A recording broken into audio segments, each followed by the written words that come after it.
చంద్రబాబు నాయుడు గారి నాయకత్వంలో కూటమి ప్రభుత్వం వచ్చి దాదాపుగా సంవత్సరం పూర్తిగా వస్తున్న ఈ సంవత్సరం అంతా కూడా ప్రజలకు కానీ ఈ రాష్ట్ర అభివృద్ధి కానీ చేసింది మాత్రం శూన్యం.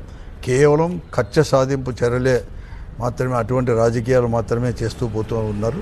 దాంట్లో భాగంగానే ప్రస్తుతం మన మాజీ మంత్రి, ప్రస్తుత వైఎస్ఆర్ కాంగ్రెస్ పార్టీ నెల్లూరు అధ్యక్షులు కాకాని గోవర్ధన్ రెడ్డి గారిని కూడా అక్రమ కేసులు పెట్టి, ఒక తప్పుడు కేసులు పెట్టి అతన్ని కూడా అరెస్ట్ చేయడం చాలా దారుణం కూడా ఈరోజు.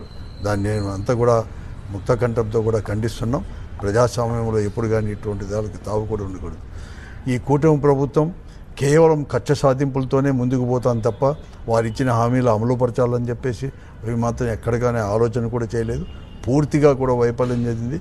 ఏదేమైనా ఇటువంటి అక్రమ కేసులు ఎన్ని బదాయించినా కూడా, మరీ ముఖ్యంగా కూడా వైఎస్ఆర్ కాంగ్రెస్ పార్టీ నాయకులు కావచ్చు, వారి ఎంపీలైనా, ఎమ్మెల్యేలైనా, మాజీ మంత్రులైనా, మాజీ ఎమ్మెల్యేలైనా, తుదకు అధికారులని, రిటైర్డ్ ఐఏఎస్ ఆఫీసర్లని, ఐపీఎస్ ఆఫీసర్లను కూడా వదులుకోకుండా కేసులు పెట్టి ఒక భయభ్రాంతులు. నేను అనుకున్నాను, ఈ భారతదేశంలో స్వాతంత్రం నుంచి అనేక ప్రభుత్వాలు ఏర్పడిన ఏ రాష్ట్రంలో కూడా ఇటువంటి ఇప్పుడు ఉండే పరిస్థితి కాలేదు. గతంలో ఇదే చంద్రబాబు నాయుడు గారు ముఖ్యమంత్రిగా ఉన్నప్పుడు 3 మార్లు ముఖ్యమంత్రి అని కానీ ఇటువంటి పరిస్థితి లేదు.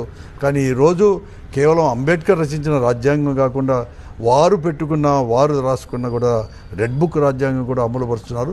ఏమి ఇటువంటి దానికంతా కూడా ఎవ్వరు కానీ వైఎస్ఆర్ కాంగ్రెస్ పార్టీ అనేది కానీ కార్యకర్తలు కానీ నాయకులు కానీ భయపడరు. ఇంకా పెద్ద ఎత్తున కూడా మేము ఇంకా కూడా ఎంతైనా పోరాటాలు చేస్తాం, న్యాయ పోరాటాలు కూడా చేస్తాం. ఇటువంటి వాళ్ళపైన ప్రజాస్వామ్యాలు కూడా, ప్రజాపద్యం కూడా పోరాటాలు చేస్తాం. దాన్ని మరొక మారి కూడా ఈ అరెస్టుని, ఈ అక్రమ అరెస్టుని కూడా ఖండిస్తున్నాం.